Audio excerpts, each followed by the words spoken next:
On this week's GTA 5 O'Clock, GTA 5 The Missing Missions. What was cut from the final build of the game? Plus, is it coming to PC? We update you on the leaked footage and supply further evidence of its existence. This is an episode you don't want to miss. It's all on this week's GTA 5 O'Clock. Hello and welcome to this week's GTA 5 O'Clock. I am your host James Jarvis and I'm joined as ever by co-host Dan Dawkins. Hello. Hello there. So Dan, we've got lots to go through this week. Coming up a bit later on, we are going to go through some elements of GTA 5 that were supposedly cut from the final game, including some missing missions. But before that, for those of you who were looking at the channel yesterday, we put up a video about the possibility of GTA 5 coming to PC via some supposedly leaked footage. And Dan, you've got a bit of an update for us on that. Yeah, a huge update. If you didn't see it yesterday, I produced a 5-minute video where I talked to PC Gamer's Andy Kelly and we went through footage that was supposedly of a leaked developer version of GTA 5. Now, as a piece of footage in isolation, it was actually fairly credible. The big part being like a transition to a menu which contained very familiar PC style options, such as the ability to change view distance, the FXAA settings, MSAA. It was all produced in a similar style to what we've seen with previous Rockstar games, so it all was quite credible. However, obviously people were sceptical, like why would they do this? Now, what seemed to be the killer blow to this piece of footage's credibility was that last night I was sent a link to another video by a chap on Twitter, Patrick Fox, who's at IOG Official. He sent me a link to a video with footage of Franklin walking up the street, stopping at his pals near the mural, and then carry on walking, going around the corner. Now that seemed to be the exact same footage as was used in the PC leak. I didn't compare them side by side. It's possible they were close but not exactly the same, but it really did seem uncanny. Yeah. Now that was definitely running on 360, the source footage, because there was menus popping up and it seemed to be that way. Now what's even weirder is the faker on the PC version must have used this particular piece of footage to create his fake. This particular piece of footage, as it happened, was in itself a pre-release leak of GTA 5, which why he didn't choose an actual piece of footage from GTA 5 that is in the world, and there's no shortage of GTA 5 footage in the world anymore. At least one you could capture at a high resolution rather than, it adds to your credibility if you film it off on a camcorder. You can easily fake things that way, I guess. I guess it's easier to fake, but either way, the video of the faker that got taken down by a 2K copyright strike. So that was like, why have they taken this down if it's clearly fake? Because again, Rockstar have taken down sort of fake things before, I think, but more noticeably, they took down all the videos related to the famous Xbox 360 achievements leak. Yeah, including one of ours. Because as it turned out, it was exactly true.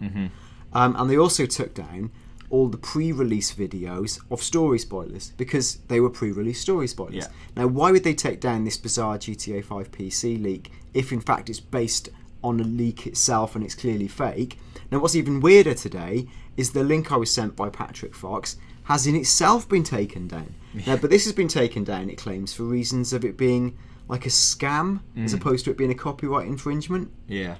So it's slightly inconclusive, but weird things are afoot. Yes. So to clarify then, as it stands now, we are saying that footage that came out yesterday of the supposed PC footage is fake. Yes. As far as we know. Yes, I think all the evidence would suggest that footage is fake. However, the existence of a PC version, I don't believe is fake at all. And in fact, I'd probably go on record and saying it's 99.9% going to happen. Now, why do I say that? Well, apart from the fact that I've literally been saying this for 18 months, and a lot of my convictions haven't changed. You can watch that in a previous video.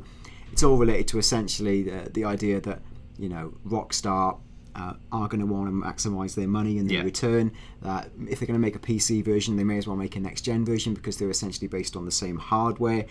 At some stage, they're going to need to transition GTA Online to the emerging platforms, which is PC and next-gen systems, because they want to be able to monetize GTA Online. Brackets, they have to be able to make GTA Online work first. So there's all sorts of challenges there, but that is what they will want. So I think it's unequivocal there will be a PC version at some stage for all sorts of business and logistical and sensible reasons. Even further than that, there's been like a coalescence of mini leaks in the world, two of which I discussed in the video yesterday, which are a little bit silly. One is is it an Amazon? It's like an Amazon chat log of one guy going onto the chat log going, I'm trying to download GTA 5 on PC, but I can't find the link, and talking to an Amazon representative, supposedly, who says, it's not out yet, and he's going, but can you check the database? I think it's out in March, and then the Amazon representative says, further to sources, it's out March 12th. Yeah, that was probably like the weakest, because it seemed the easiest to fake. Yeah, it's just like a white box that you could just type in anything you wanted, really. And it was quite plausible in the way it read. So I was sceptical of that on it in isolation, but there's also a story doing the rounds from various like Latin American websites of a interview, and I don't know how this came to light, an interview with a Brazilian retail executive who's responsible for like the digital promotion on a large Brazilian retail website. And he basically came out and said, yes, GTA 5 is coming out in March. I don't believe that's secret anymore. And he said, in fact, I believe it's March the 12th. And he also said he believed it will be like an enhanced or different version of the game, which, as we've said, we expect for many different reasons. So there's those two things, weirdly both pointing at March the 12th, which, I don't know why that day's been plucked out, but it's weird that they would choose those days, unless the Amazon clip was made to reinforce the leak from the other. Yeah. It's possible, you don't know. Now, on top of all that, again, this is thanks to some great detective work on the GTA forums, where they're discussing the PC version daily with it's not coming, it is coming, this is fake, this is this, and everyone's angry and furious. Now, there was two things. One is that AMD graphics cards manufacturers have released a new driver for one of their graphics cards, and within the sort of beta log for that is some sort of numerical check thing, and there's like a text thing next to it, and it's sort of in a series of vertical columns, spells out GRAN, change column DTH, Grand Theft Auto 5, right, which is again fakeable but totally weird. And if you check the actual patch release, it's all legitimate. We can get those images on screen and show people. There definitely has been that AMD driver update release. That's real. I haven't been through the log myself. No, but so the release is real, but the text inside that release could be a fake. We don't know. Now, the thing that has blown my mind today is that, Rockstar, somehow the existence of their entire GTA 5 build log, which is where they log every single change they make to the working build of GTA 5, has got into the public domain. Now, I've got it here. Like, James was astonished to see me come in with it this morning. Dan came over this morning and almost dropped it on my desk, and there was actual, it's like an earthquake had gone off. It's really, really thick. It's like a giant encyclopedia, this almost book that Dan's printed off. I don't know how many trees have suffered for this, but it is huge. And I'm flicking through it now. You can hear its depth. It's incredible. Now, I would eat several hats and or trees if this was to be fake, because it would be the most exhaustive and boring fake in the history of fakes. It's like 200 pages of spreadsheets, of data logs, of numbers. It says things like this: 9394 version 03.0.4 2010 902T, and it says build info CB 278 2010 /10.00, and it's just like, it's interminably boring. And then later on it starts to reference things that actually make a little bit of sense. So then it will say like includes updated release config executables for PS3, includes latest script image. It refers to changes in the sniper mechanism. It even talks about interesting things like change Franklin character model. I'm yet to go through this forensically, and I am going to do that and pull out any interesting tidbits. But again, the folk on GTA forums have done the good work for us, and within this exhaustive and huge and crushing build log, there are references to a PC version, an actively built PC version of GTA 5. It's got to the stage where I simply think it's unequivocal that we are going to get GTA 5 on PC. Well, and if we get GTA 5 on PC, we're getting it on next gen. Yeah, even as you said yesterday, that all previous Rockstar games have come to PC, with the exception of Red Dead, which was because of the studio that you said yesterday. So it's it's not like they don't do it. It's a thing that just comes a bit later on, as has been showed in the history of their games. Now, the legitimate point that I've made, that people on GTA forums are making, is that quite simply Rockstar are making still a tremendous amount of money out of the PS3 and 360 version of GTA 5. Yes, multi-millions of people have bought it, but they are still buying it. And I think they're probably running it to the margins to go, the minute we announce a PC version, there is a danger of cannibalising direct sales for 20, 30, 40 pounds, whatever the PC, the PS3 or Xbox 360 version goes for. And of course, with every PC release comes the creeping threat of piracy. So I think Rockstar must have that in the back of their mind, like, wow, we don't want to unleash the piracy beast. But they've already made an incredible amount of money. GTA 5 was speculated by analysts to have cost £170 million to make and market. The game has already made over £1 billion. Yeah, they're doing all right. It's tipped to make £2 billion.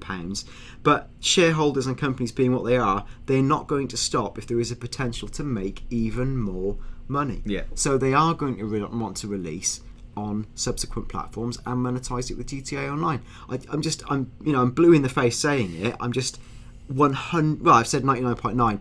You never know, they might cancel it inexplicably. I'm 99.99% sure there's a PC version, and I'm pretty sure we're going to hear about it incredibly soon.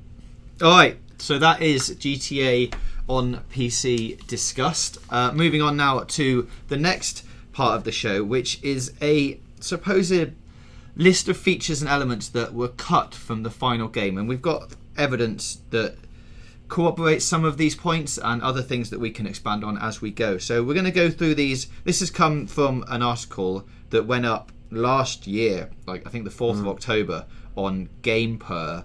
I'm not sure where they got all of their information from, but I think most of it is informed speculation, which is what we're great at as well. Yeah. So we're going to go through these things and take them point by point and just discuss them a little bit and see if some of these missing missions are in fact were cut, why they were cut, why we think they were cut, that kind of thing. So let's start off. Their first point, we should say before we go any further, that if you haven't finished GTA 5 by now, number one, what have you been doing? Because it's been out ages. And number two, there are giant spoilers coming up about the storyline of the game and things like that. So if you don't want any of that, stop listening now. If you do, here we go. So number one is a small thing, and they just say that the layout of the city has changed a lot. If you look at the first trailers and character trailers and things, a lot of the cutscenes in the final build are in entirely different locations, and there's different camera angles and things. And then interestingly, they say the Sonora Desert was originally going to be much bigger. Yeah.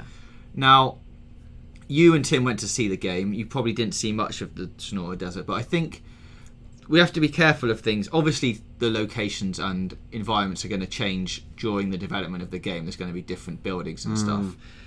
But the size of things is hard to get a grip on, because even if you're shown a bit of the game pre-release, you're only shown a very specific part of that. Yeah. And you could think that the desert is massive because you're driving in like a windy, wiggly line, and you're only in the same area, but instead of going just straight as the crow flies, you're going like all the way around rocks and things, and it makes it look like it's huge.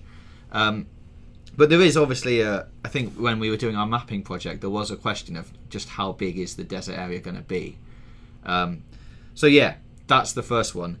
The next bit is the first interesting bit that originally, Dan, I'd like to get your thoughts on this. Originally, there was going to be a mansion heist that has been partly coded, that they've been found in the code logs, much like the giant code log of the PC thing you've got there, which was going to be a heist where Michael and Trevor pretended to be a couple being shown around a neighbourhood, and then they went to rob a mansion. Now that would have been quite an interesting game mechanic. Yeah, I think the idea of... There's a sense, I think, with all of the heists that like ideas were tried, and I maybe felt like, as much as I enjoyed the heists in the game, there was definitely scope for them to go to a different place and maybe be a bit more grand and bombastic. And some of them almost don't feel like heists in the same sense. You do want to go, oh, that was a heist, was it? Now this idea of the Sharmuta job, it sounds quite entertaining. I like the idea of, obviously, the dynamic of Michael and Trevor's probably the key thread of all of GTA 5. So the idea of them playing some kind of couple is quite amusing. Whether this is some alternative thread of the set of missions where Trevor works with that estate agent guy, where he's like bombing the for sale signs in various different things. Whether this is some sort of spin-off from that where he brings Michael in, resulting in a heist. Yeah. I don't know, and I don't know how that would have panned out. I guess the sense is you'd have had to have a genuinely enormous mansion to make that work. Yeah. It would have been fun if, as well documented on our channel, that Playboy mansion turned out to be something real. Yeah, that's the one I was thinking of, because that is one of the biggest, sort of most expansive environments in the game. It's got a pool and lights, and it looks like it's been worked on quite a lot. And being able to go there and go inside there and having a little walk around would have been really cool. But yeah, I think that could have happened. Supposedly there was a mission involving flying a fighter jet and shooting down buzzards that was removed, as you can see in trailer 2. Now, as we can see on screen, at the very end of trailer 2, there is a jet that flies over the city and shoots down a helicopter, which then explodes. I've seen some people saying, that could just be you flying a jet and shooting down a buzzard, like being chased by the police or something, and it's just a good camera angle that they used to make for that trailer, which is entirely possible. But we know there's a lot of stuff at Fort Zancudo, like the bunker, and there's an elevator in there which does open if you glitch your way into it. Like, there seems to be some stuff around Fort Zancudo that might have been part of some sort of mission structure at some point and has then been taken out, because Fort Zancudo you never actually go to in the game ever. You do for one bit, I did, where you go with Trevor to recover. You're right. You go piece of military equipment. Yeah. Is it the cargo bob? Yeah, you go and steal the cargo bob. Yeah, that's true. But I mean, you don't need to go near any of the bunkers or anything to do that. No, it's almost like you're in and out, and it's not really established in proper context. So. All right. Now this is true, because I remember this being in the Game Informer article, that there were cutscenes depicting Tracy and Amanda arguing, and Tracy playing an offensive Just Dance type game, so like a rhythm action game on a whatever console they're using in the game. We know Jimmy's got one in his room, so whether she was playing on that or the console had been moved into the front room or something, that I guess would have been like another mini game type thing. Yeah, Game Informer reported it. Game Informer saw GTA 5 before anyone else. That would suggest that it was a significantly earlier build, and the game sort of went to ground for at least a number of months until anybody saw it again. So it did feel like Game Informer got vertical slices of certain missions and gameplay. It could just be that, looking at if it was a Just Dance style game, quite possibly someone in Rockstar's legal department got cold feet about what they were saying and or doing, and just thought, maybe this isn't worth the risk. Maybe we're crossing a boundary with this. Or, maybe it just didn't work in context of the story again and they decided to cut it.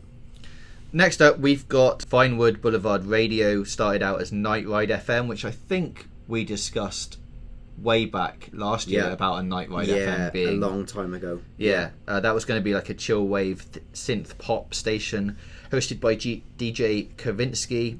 There's a list of songs that were taken out of the game. I mean, these are things that probably got taken out of the game for rights and legal reasons. Again, rights and licensing would have probably banjaxed it, and they've got enough to get by, so it's fine.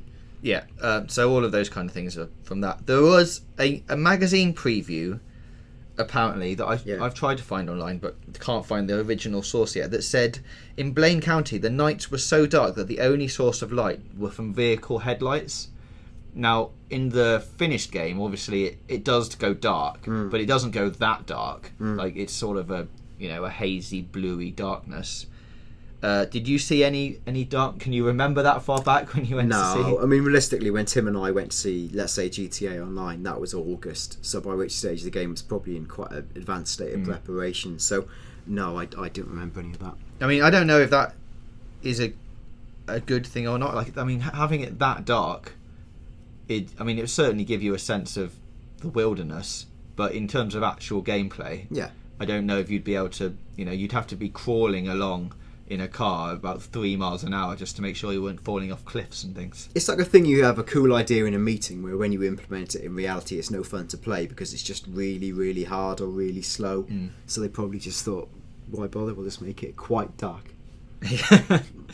A couple of things about voice actors were also in this article.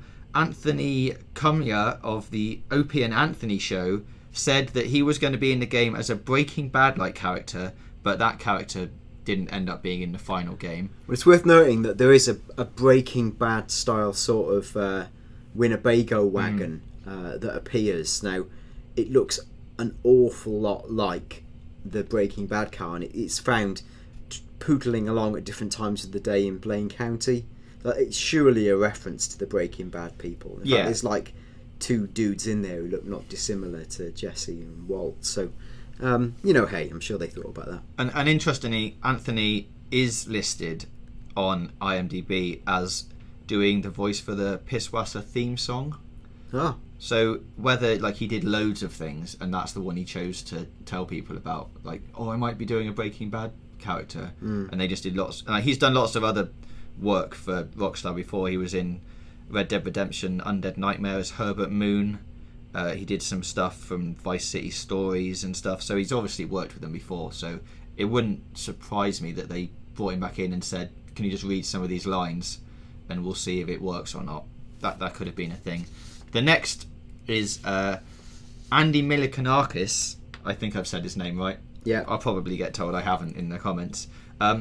Said on Twitter that he went to the Rockstar offices to do voiceover work, but he wasn't ever in the final game either. Now, he hasn't done any stuff from them before. I guess the American audience listening and watching will know him from the Kroll show, which I think hasn't made it over here yet, but he's in that quite a lot. But obviously there were going to be lots of voice actors and stuff in the game that would have done dummy scripts and test runs and stuff and been invited up just to see who works. You can't just pluck someone out of the air and go, they'll definitely be right for that part.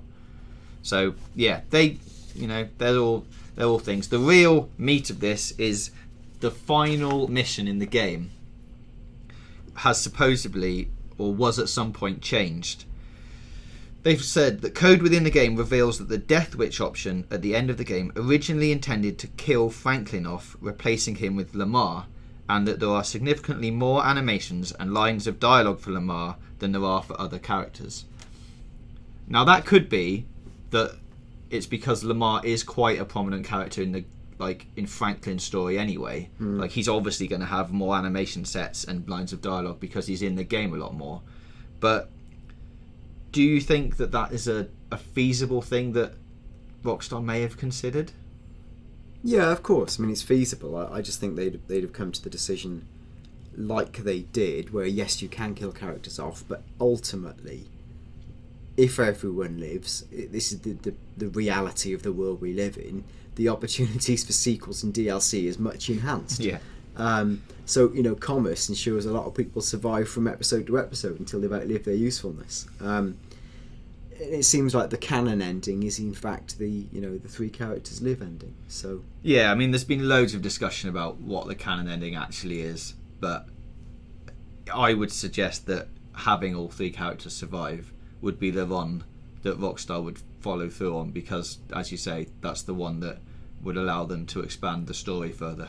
Yeah, unless they were to release single player DLC that almost did a Mass Effect, carried on from where you were. Because that went really well. Yeah, that's not going to happen. I'm sure when we shortly find out what their plans are for the extensive single-player DLC, all will become clear. And as I've said before, I would expect the single-player DLC to be not that far away from the announcement of a PC and next-gen version, because including that in those versions would be a great incentive to buy that version. Alright, so that is today's GTA 5 o'clock. I just want to say thanks to everyone who watched GTA 5 o'clock live last Friday at 4pm GMT. If anyone else would like to take part, please let us know when you think would actually be a good time, because we're experimenting with doing it later, probably later in the evening UK time, but whether that works for America and UK, we don't know. US listeners, let us know what works for you. It's really difficult. We play primarily on PS3 because that's where our stats are built up and we've got lots of contacts. We did say we'll play 360, and we will, because obviously a lot of people learn the game on 360. It's just that every week seems to make more sense to play it on PS3. But yeah, please let us know, and if any ideas for the show and how we can make GTA 5 live better, join in the comments. Let us know what you think about those removed features and anything that you'd want in the game in the comments. Don't forget to like the video and subscribe. Dan is off to go and read the GTA 5 changelog. Yeah, with a giant marker pen. Yeah. So we'll see how that goes. So hopefully we'll be back next week with some insights from that and a lot more besides. So we'll see you then.